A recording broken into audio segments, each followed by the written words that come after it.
ప్రజానీకానికి ప్రత్యేక ధన్యవాదాలు.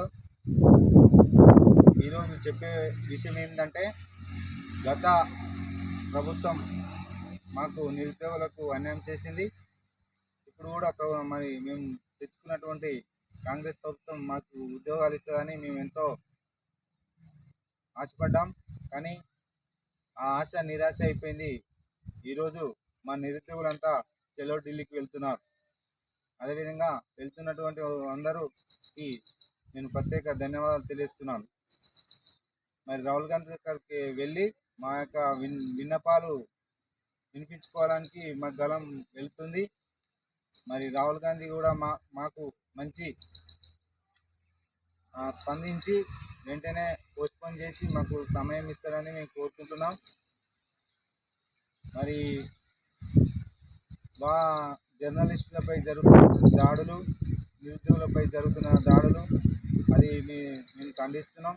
ప్రభుత్వం ఇప్పటికైనా స్పందించి మీ మంచి మనసుతో మంచి హృదయంతో మాకు మంచి న్యాయం చేయాలని నేను కోరుతున్నాను. ఈరోజు ఢిల్లీకి వెళ్తున్నటువంటి యువత నిరుద్యోగులకు నేను శిరస్సు వంచి నమస్కరిస్తున్నాను. మా కోసం మరి ఎంతోమంది బిడ్డలు త్యాగాలకు మరి ధర్నాలకు ప్రతిపక్ష నాయకులు మాకు ఎంతోమంది సపోర్ట్ చేస్తున్నారు. వారికి నేను ప్రత్యేక ధన్యవాదాలు. కాబట్టి ఇప్పటికైనా మించిపోయింది ఏం లేదు. ప్రభుత్వం వెనక్కి తీసుకొని వాయిదా వేసి 3 నెలల టైం మాకు ఇవ్వాల్సిందిగా కోరుతున్నాను. మరి ఎన్నో రోజుల నుంచి మేము వెయిట్ చేసినాం. కాంగ్రెస్ ప్రభుత్వం వస్తే మాకు జాబ్స్ వస్తాయని మేము ఎంతో ఆశతో ఉన్నాం. ఇప్పుడు ఆశలు ఆవిరైపోతున్నాయి. దయచేసి మరి సీఎం రేవంత్ రెడ్డి గారికి నా హృదయపూర్వక ధన్యవాదాలు. మంచి మీరు స్పందించి మాకు 3 నెలల టైము ఇవ్వాలని కోరుతున్నా.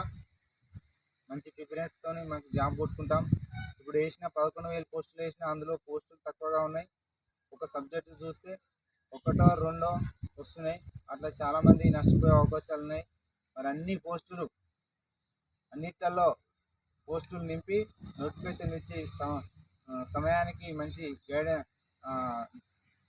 ఎగ్జామ్ కండక్ట్ చేసి మన జీవితాల్లో వెలుగులు నింపుతారని నేను కోరుకుంటున్నా. కాబట్టి ఇప్పటికైనా మంచి ఆలోచన కలిగి వెనక్కి తీసుకోవాలని నేను ప్రభుత్వాన్ని కోరుతున్నాను. మీ మీద మీ ప్రభుత్వంపై ఎలాంటి వైఖరి కానీ మిమ్మల్ని దేశించడం కానీ ఆశయించుకోవడం అంటూ లేదు. ఎందుకంటే మేము శాంతియుతంగానే మేము అడుగుతున్నాం. కాబట్టి దీనిపై మీరు వెంటనే స్పందించి ప్రభుత్వం మా నిరుద్యోగులను ఆదుకోవాలని మేము కోరుతున్నాం. ఈరోజు ఢిల్లీకి వెళ్తున్నటువంటి నిరుద్యోగులకు నేను ప్రత్యేక ధన్యవాదాలు తెలియజేస్తున్నా. వెళ్ళి మరి రాహుల్ గాంధీని కలిసి మన సమస్యలు వినిపించుకోవాలని నేను కోరుతున్నాను.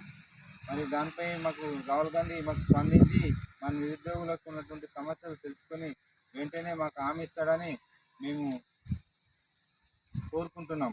కాబట్టి దీనికి సహకరిస్తున్న ప్రతి ఒక్క నిరుద్యోగులకు, ప్రతిపక్ష నాయకులకు, మీడియా మిత్రులకు, ప్రతి ఒక్కరికి నేను పేరు పేరున ధన్యవాదాలు తెలియజేస్తున్నాను.